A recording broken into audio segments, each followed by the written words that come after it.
Writing. Clara had never believed in blind dates. At 28, she worked quietly at a neighborhood library, spending most of her days surrounded by books instead of people.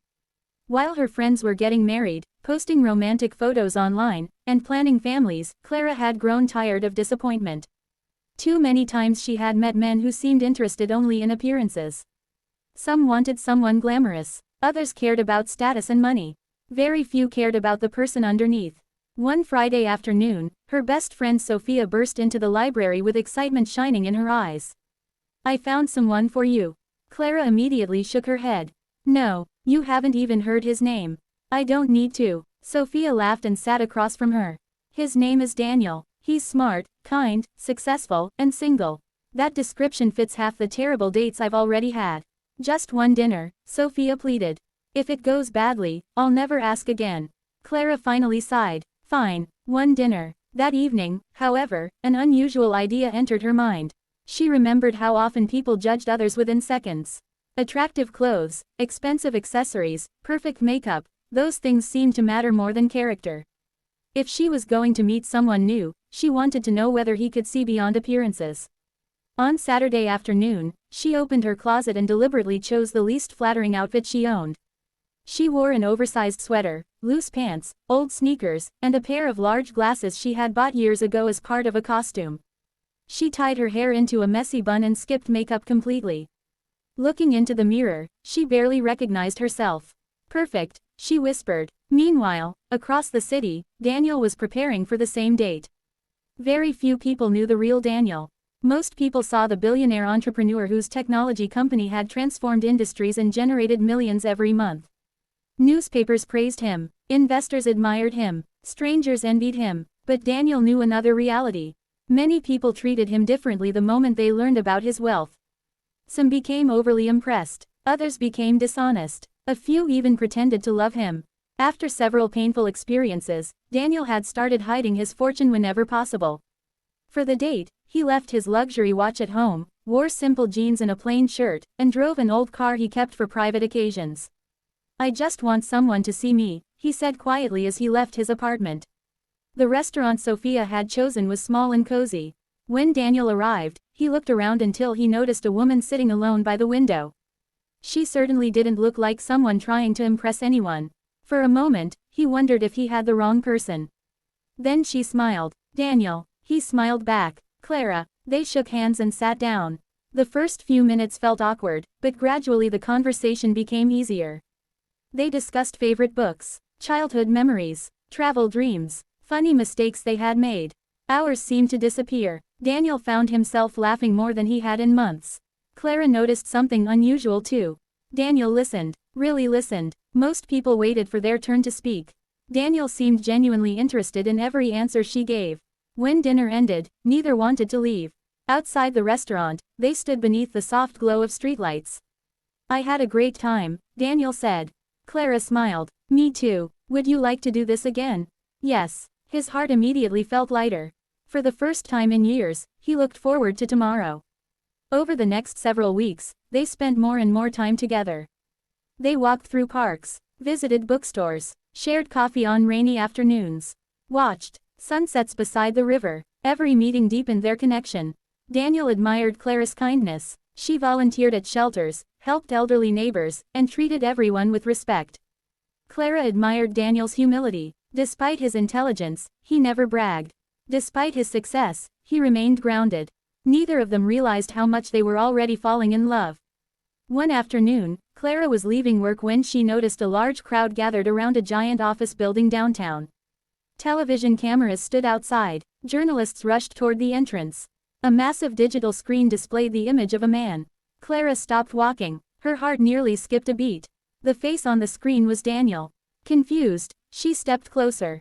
Then she read the headline. "Technology billionaire Daniel Hart announces new global expansion." Her eyes widened. "Billionaire." She stared at the screen. Read the headline again. And again. The smiling man being interviewed was unquestionably Daniel. The same Daniel who drank cheap coffee with her. The same Daniel who wore simple clothes. The same Daniel who claimed to live an ordinary life. Suddenly dozens of unanswered questions flooded her mind. That evening she ignored his messages. The next morning she ignored his calls. By afternoon, there was a knock on her apartment door. When she opened it, Daniel stood there. His expression revealed immediate concern. "Can we talk?" Clara crossed her arms. "You're a billionaire." Daniel sighed. "So you found out. You lied to me. I never wanted to. But you did." For several seconds neither spoke. Finally Daniel looked down. "I was afraid." "Afraid of what?" "That you would see my money before you saw me." Clara wanted to remain angry. Yet something in his voice sounded genuine. "I trusted you," she said softly. "I know. You should have told me." "You're right." The honesty surprised her. Daniel continued. "I planned to tell you. Every week I tried. Every week I got scared." Clara shook her head. "Why?" "Because every time someone learns who I am, something changes." His eyes revealed pain she had never seen before. "People become impressed by things I never earned personally. They stop treating me normally. They stop being honest." Clara remained silent. Then Daniel said something unexpected. "You weren't honest either." Her eyebrows rose. "What does that mean?" He smiled slightly. "You don't normally dress like you did on our first date." Her face turned red instantly. "How do you know?" "I saw a picture online." For a moment neither spoke. Then Clara groaned. "Oh no." Daniel laughed. "You were testing me." She covered her face. "A little. A little. Okay, a lot." Daniel shook his head. "That's funny." "Why?" "Because I was testing you too." Now it was Clara's turn to stare. "What?" "I wasn't honest about my lifestyle either." The realization hit both of them simultaneously. They had each hidden parts of themselves. They had each been afraid of being judged. And they had each hoped to discover who the other person truly was. Eventually Clara began laughing. Daniel joined her. The entire situation felt ridiculous. Yet beneath the humor remained an important question. Could they rebuild trust? The following weeks provided the answer.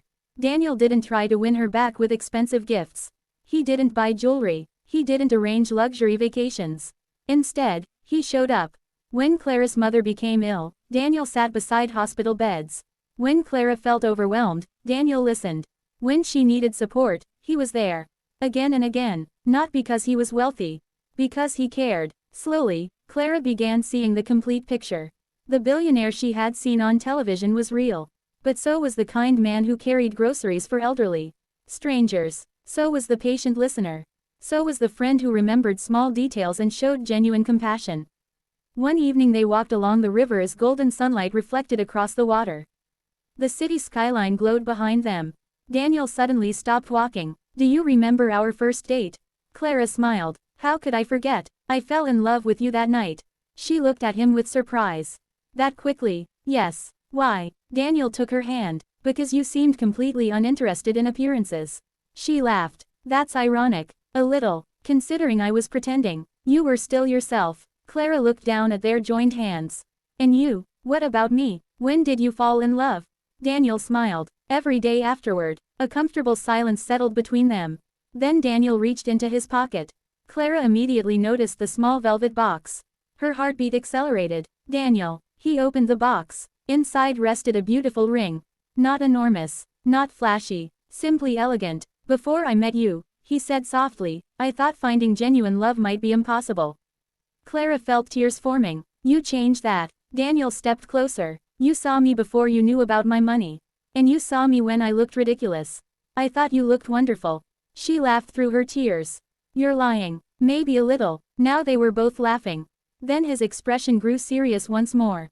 "I love your kindness. I love your courage. I love your heart. And I love the person you are when nobody is watching." Tears rolled down Clara's cheeks. The world around them seemed to disappear. The traffic, the buildings, the distant sounds of the city. Everything faded except the man standing before her. "Clara," he said gently, "will you marry me?" She looked into his eyes. Not at a billionaire, not at a successful entrepreneur, not at a famous businessman. She saw the man who had made her laugh. The man who had stayed during difficult moments. The man who loved her for who she truly was. And she realized that was all that mattered. "Yes," she whispered. Daniel smiled. "Really?" "Yes." He slipped the ring onto her finger. Then he wrapped his arms around her as the setting sun painted the sky with shades of gold and pink. For a long moment neither spoke. They simply stood together, holding each other. Both understood a lesson that many people spend their entire lives searching for. Real love does not begin when someone sees your best outfit, your success, or your perfect image. Real love begins when someone sees beyond all of those things. Beyond the masks. beyond the fears, beyond the roles people play, and chooses to stay anyway. That was the love Clara and Daniel had found. A love born not from wealth or appearance, but from honesty, trust, and two hearts brave enough to be truly seen.